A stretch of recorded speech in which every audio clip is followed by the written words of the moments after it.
El mal del individualismo. Esperarse unos a otros. Por F. B. Hole. Espérense unos a otros. Primera a los Corintios 11:33. Así como es necesario evitar el sectarismo si queremos andar en comunión conforme al modelo apostólico, también es necesario rechazar el individualismo, que en ciertos aspectos representa el extremo opuesto. Para despejar posibles malentendidos, reafirmemos que aceptamos plenamente la declaración, tantas veces repetida, de que en días cuando la unidad visible y el orden exterior de la Iglesia profesante se han quebrantado, el camino de la fe se vuelve individual. Esto significa que cada uno debe iniciar y mantener este camino con la fuerza de la fe personal. Segunda Timoteo 2:19 al 22 lo demuestra claramente. Las responsabilidades y privilegios mencionados allí se aplican a todo aquel y a alguno. Y todo el pasaje está dirigido específicamente a Timoteo como creyente fiel, no a una iglesia. Por lo tanto, cuando se obedece el versículo 22, los que siguen así la justicia, la fe, el amor y la paz, son simplemente miembros individuales del cuerpo de Cristo que caminan juntos en la verdad. Todo eso lo reconocemos plenamente, y sin embargo debe afirmarse con igual claridad que tales miembros del cuerpo de Cristo que caminan juntos solo caminarán en la verdad si se dejan gobernar por la verdad en su totalidad. No sirve de nada ignorar la verdad referente a la Iglesia de Dios. Supongamos que tenemos ante nosotros una reunión de creyentes. Entonces deberíamos señalarles en primer lugar que no deben asumir ser lo que no son. No son la iglesia, ni tampoco una iglesia en el sentido de ser un cuerpo colectivo independiente con su propia constitución. Son simplemente miembros del cuerpo de Cristo, que es la iglesia, que procuran reunirse y andar conforme a su constitución original. Pero en segundo lugar debemos señalar que el quebrantamiento y fracaso sobrevenido en la iglesia profesante no nos exime de la responsabilidad de andar según todo lo que la Escritura indica como la voluntad del Señor para su iglesia. Si queremos obedecer y agradar al Señor, no tenemos libertad para imponer nuestra acción, juicio o ministerio individual por encima de la comunión práctica en estas cosas, ya sea como personas individuales o como congregación de creyentes. El caso de los Corintios. Los creyentes en Corinto, según escribió el apóstol Pablo, eran carnales y andaban como hombres, lo que los llevó a caer en el sectarismo al formar grupos alrededor de sus líderes favoritos. Además, era evidente que se estaban afirmando indebidamente su individualidad y este individualismo estaba causando estragos en la congregación. A continuación examinaremos las evidencias de este falso principio según las encontramos en la primera epístola a los Corintios. En 1 Corintios 10 se aborda la cuestión de la asociación con los ídolos y la idolatría. El apóstol comienza con la historia de Israel como pueblo profesante de Dios, mostrando cuán catastróficas fueron estas asociaciones. Esto conduce a la exhortación del versículo 14. A partir del versículo 15, el apóstol desarrolla su argumento basándose en el significado de la cena del Señor. La copa y el pan representan la sangre y el cuerpo de Cristo, siendo además los elementos de comunión con su sangre y su cuerpo. Todos participamos de un mismo pan como un solo cuerpo. 1 Corintios 10:17. No como creyentes aislados o independientes. Así, la cena del Señor se presenta en su significado esencial, donde el individualismo queda claramente excluido. Diferencia entre reuniones de iglesia y la iglesia. En 1 Corintios 11:17, el apóstol extiende su ministerio correctivo para abordar los errores y abusos presentes en sus reuniones de iglesia. Debemos distinguir, por supuesto, entre la iglesia en Corinto y sus reuniones específicas como iglesia. Los creyentes en Corinto se reunían ocasionalmente para ser ministrados por siervos del Señor, por ejemplo, para escuchar a Apolos y recibir su instrucción. Hechos 18:2. Tales reuniones no eran reuniones de iglesia o asamblea, en el sentido en el que usamos esta expresión, es decir, convocatorias oficiales de la Iglesia como tal, bajo la sujeción a su cabeza resucitada, actuando por su espíritu en medio de ellos.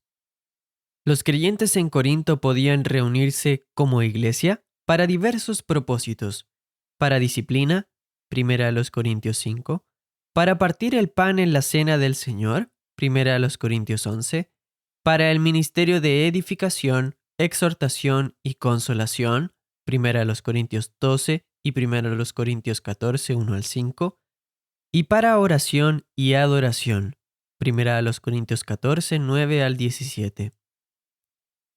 Divisiones manifiestas en las reuniones de iglesia en Corinto. En primer lugar, con respecto a sus reuniones de iglesia, el apóstol aborda las divisiones existentes entre ellos, las cuales se manifestaban claramente cuando se reunían como iglesia. 1 Corintios 11:18. Este sectarismo, que puede generar grupos selectos y exclusivos alrededor de un maestro o predicador preferido, está íntimamente relacionado con el individualismo, pues surge de una valoración exagerada de la importancia del individuo que se vuelve el centro del grupo. Como resultado, los santos terminan haciéndose al líder del grupo en lugar de asirse a la cabeza, que es Cristo. Individualismo en la cena del Señor. En el versículo 20, el apóstol Pablo habla de las reuniones de iglesia para comer la cena del Señor. Allí existían graves abusos, pero lo que nos interesa destacar es que al participar de lo que decían ser la cena del Señor, cada uno comía su propia cena. Habían individualizado tanto este santo memorial que estas reuniones eran escena de desórdenes impropios, con cada persona comiendo por su cuenta. Por eso el apóstol exhorta en el versículo 33, así que, hermanos míos, espérense unos a otros. Todo esto es extremo y escandaloso, y sería completamente inexcusable si ocurriera en la actualidad, pues tenemos la palabra de Dios en nuestras manos de una manera que los corintios no tenían. No obstante, debemos estar atentos contra manifestaciones más sutiles del mismo mal.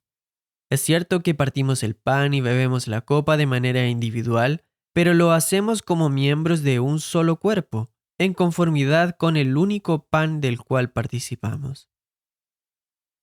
Los dones o manifestaciones del Espíritu. En 1 Corintios 12 se aborda el tema de los dones o manifestaciones del Espíritu.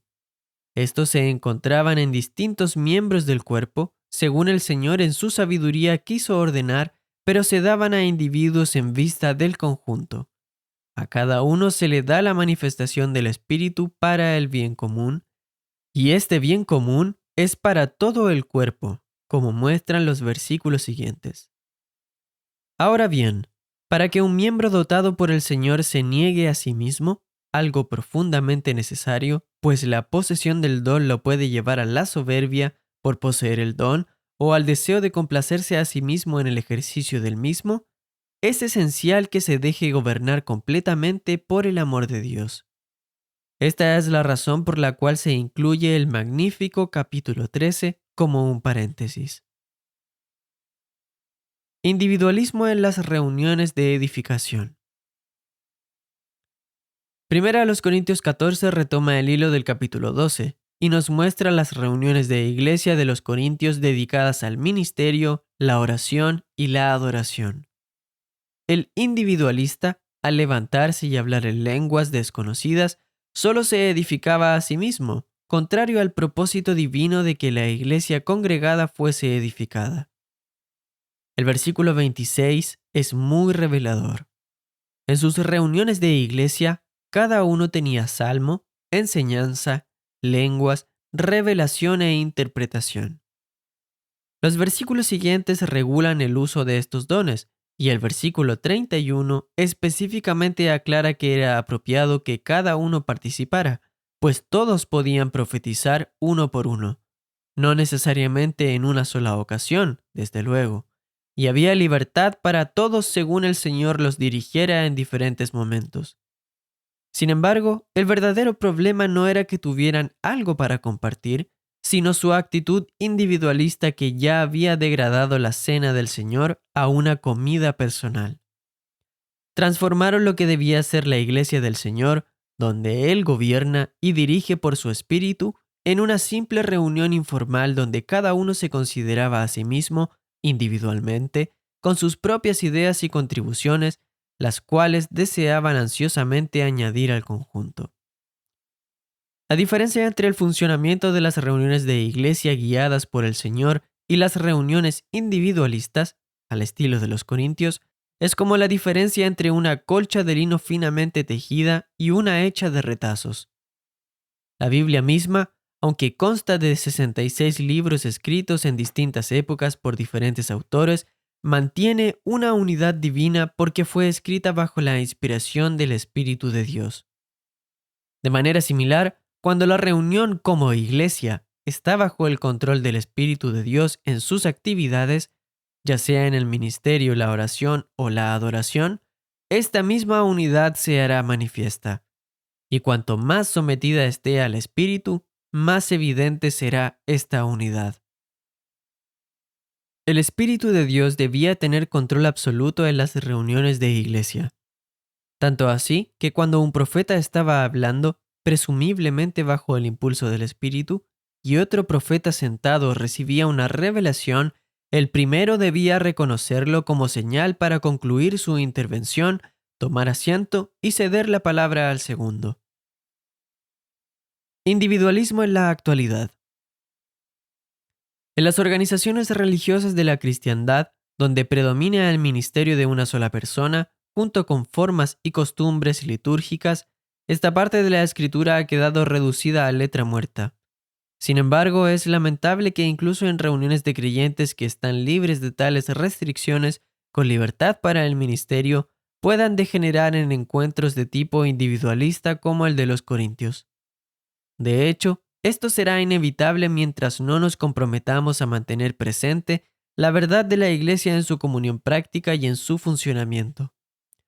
Aunque ninguna congregación de creyentes hoy en día puede ser más que la reunión de algunos miembros del cuerpo de Cristo, estos, si desean ser obedientes, deben actuar según toda la verdad concerniente a la Iglesia cuando se congreguen. Individualismo en la disciplina. Para concluir esta breve revisión de la epístola, observemos que la disciplina y exclusión mencionadas en 1 Corintios 5 requerían una acción colectiva de la Iglesia en la localidad. Si bien la energía e intervención apostólicas son prominentes en los versículos 4 y 5, pues la conciencia de los corintios aún estaba dormida, la acción final prescrita en el versículo 13 reviste el carácter de toda la iglesia local. La segunda epístola muestra que esta acción fue ejecutada y que la mayoría, es decir, la mayoría de los creyentes en la iglesia, participó en ella. Segunda a los Corintios 2:6. La primera epístola generó tal celo, segunda a los Corintios 7:11, que la gran mayoría se reunió solemnemente para expulsar al ofensor de entre ellos. Hoy, lamentablemente, los creyentes suelen estar tan apáticos que solo unos pocos se reúnen cuando surge una situación tan triste y el castigo termina siendo aplicado por unos pocos en lugar de la mayoría. Todavía es posible reunirse sobre estos principios. Si ahora consideramos por un momento cómo se aplican hoy estas correcciones e instrucciones apostólicas, pronto nos daremos cuenta de cuánta necesidad hay de atender a las enseñanzas de 1 Corintios 14. Todavía es posible que unos pocos creyentes se reúnan sobre los principios de iglesia, aunque solo representen una fracción de los que componen la iglesia en su localidad. Así reunidos, pueden partir el pan, orar o esperar en el Señor para recibir ministerio a través de 2 o 3 de sus siervos, lo que solemos llamar una reunión abierta. ¿Estamos libres del individualismo en tales ocasiones? De ningún modo. ¿Con cuánta frecuencia notamos acciones que individualmente consideradas pueden ser muy buenas, que sin embargo están claramente fuera de armonía con lo que ha precedido o con lo que sigue? Himnos de alabanza y oraciones de agradecimiento que aunque hermosos en sí mismos, resultan evidentes desajustes si se los juzga desde el punto de vista de la dirección del Espíritu en la Iglesia. O momentos de oración en los que la misma petición es repetida por varios hermanos, olvidando aparentemente que el primero en expresarla fue guiado por el Espíritu para hablar como portavoz de los presentes y que todos deberían haberlo hecho suya al decir amén al final. Salvo en casos excepcionales, tales repeticiones son innecesarias. Con cuánta frecuencia también se nota esa tendencia a llegar con su propio himno, su propia oración, su propia lectura, que deben compartir a toda costa. Además, debemos tener cuidado también con una forma de individualismo que ha sido llamada independencia. Puede manifestarse en un creyente que afirma su juicio o sus acciones por encima de la iglesia local a la que pertenece, o en una iglesia local que actúa con total indiferencia hacia otras iglesias locales que también procuran caminar en obediencia al mismo Señor. Algunos podrían objetar que la Escritura habla poco sobre estos errores. Lo reconocemos. El caso de Diótrefes, tercera de Juan, es relevante, pero estos problemas son principalmente característicos de los últimos siglos de la historia de la Iglesia. En los comienzos, la autoridad apostólica servía como freno al individualismo. Hoy estamos más expuestos a esta tendencia, pues al procurar andar de nuevo conforme a la verdad, no tenemos entre nosotros autoridad apostólica presencial, solo sus escritos inspirados, ni ancianos designados apostólicamente como en el principio. Nuestra situación es similar a la de los judíos que volvieron a Jerusalén bajo el liderazgo de Zorobabel, Nehemías y Esdras. Carecían de rey y tenían un sacerdocio incompleto. Hubiera sido insensato, incluso temerario, pretender una autoridad que no poseían al intentar nombrar un rey o designar sacerdotes por iniciativa propia. Sin embargo, la ausencia de estas estructuras externas no los eximía de su obligación de obedecer la ley en su totalidad. Hoy, por tanto, necesitamos una gracia y sabiduría especiales. No pretendemos obstaculizar a los siervos del Señor, pero estos deben recordar que son miembros del cuerpo de Cristo. Si profesan andar en obediencia a toda la verdad sobre la Iglesia, junto con todos los que estén disponibles para ello, deben tener presentes estas cosas. Lo que es correcto para el individuo también lo es para la iglesia local. Por ello debemos evitar cuidadosamente caer en la posición independiente conocida como congregacionalismo. Es cierto que ha habido fracasos, tanto de creyentes individuales como de reuniones locales, respecto a estas cuestiones, y si el Señor aún tarda, habrá más. Entonces, ¿qué debemos hacer? Nuestra responsabilidad es actuar bajo la autoridad del Señor, esto es, obedecer su palabra. Los creyentes reunidos mantienen hoy la autoridad para ejercer disciplina, como indican Romanos capítulo 16, versos 17 al 18, primera a los Tesalonicenses 5, 14 y segunda a los Tesalonicenses 3, 6, 14 y 15. Incluso en el caso grave de Diótrefes, el apóstol no instruyó a Gayo ni a Demetrio que tomaran medidas severas, sino que él mismo se encargaría del asunto cuando llegara. El individualismo no debe combatirse con más individualismo, ni el espíritu de división puede corregirse, según Dios, con un espíritu de confrontación. Si actuamos con celo imprudente, arriesgamos que el remedio sea peor que la enfermedad, colar el mosquito y tragarnos el camello.